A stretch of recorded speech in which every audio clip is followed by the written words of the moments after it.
Pause.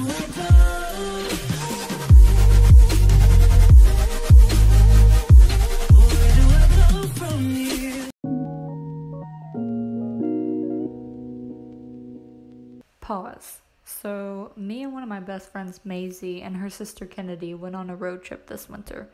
It was sort of a disaster. Don't get me wrong, I don't regret any of it, but I'll just let the video speak for itself. So, it started out by me having to wait almost 2 hours for a rental car that I had reserved a month in advance. That meant I was extremely behind schedule, as the drive to Maisie's house is about 8 hours away. Let's just fast forward through the South.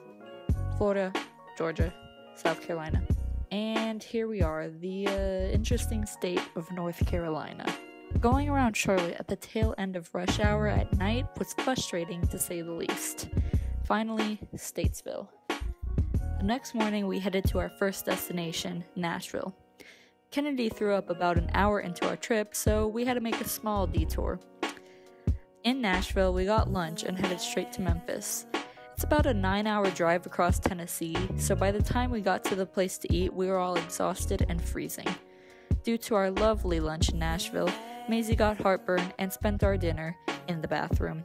It was a vomit-filled day. The next morning, I got up early to go to Graceland. Elvis is kind of my favorite artist, and I was so extremely excited to go to his house. Well, I got there, and despite their website assuring me that there was no need to buy my tickets in advance, they were sold out. Hello,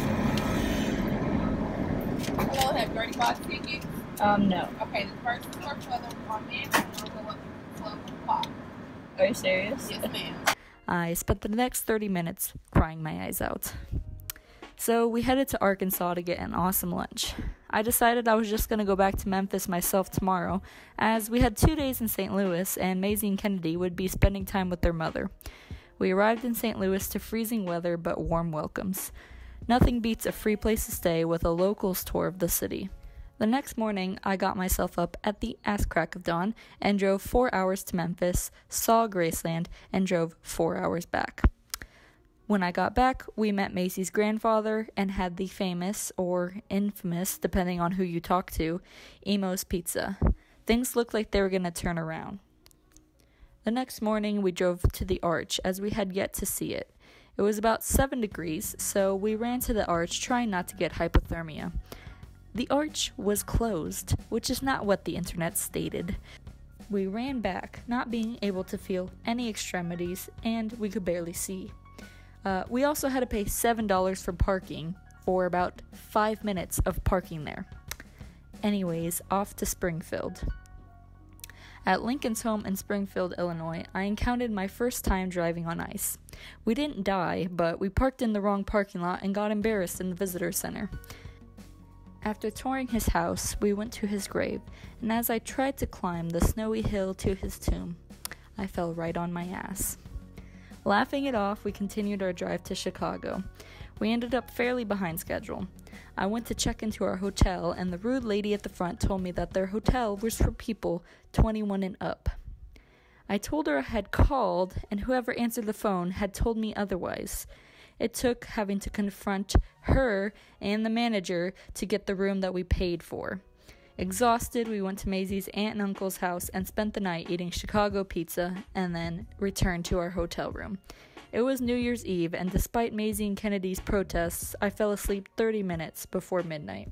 The next morning, we couldn't get ourselves out of bed and ready till about 10. We drove an hour to Wisconsin because when am I ever going to intentionally go to Wisconsin? We had the best brunch I've ever had in my life, drove back to Chicago, and saw a couple of sights. We pushed on to Detroit. It started snowing halfway in and put us hours behind schedule. We finally arrived to my dad's cousin's house and missed dinner with my great-uncle. The next day, we jam-packed in Motown, seeing my family's old houses, the Model T plant, and finally meeting my great-uncle. We pushed on again to Cincinnati, where we had to find another hotel due to the age restrictions, because apparently a 20-year-old is much different than a 21-year-old. After a luxurious and expensive sleep, we drove back to Statesville. The next day, I said my goodbyes and headed back to Florida. In the middle of South Carolina, I hit a piece of semi-truck tire and busted the rental car. I then had to wait about 4 hours for a tow truck, got towed to the nearest hotel, and checked in. Apparently, this was the first winter the South had ever seen ice and snow, so everyone acted like it was the apocalypse and everything was closed. I walked to a Waffle House that refused to serve waffles. Being vegetarian, I ate the only other thing I could, which was hash browns and a biscuit. The next day, I got a new car and drove 6 hours straight to Orlando in a car that didn't have cruise control. I barely made it in time and got picked up and went home. And that, my friends, is the story of our first road trip together.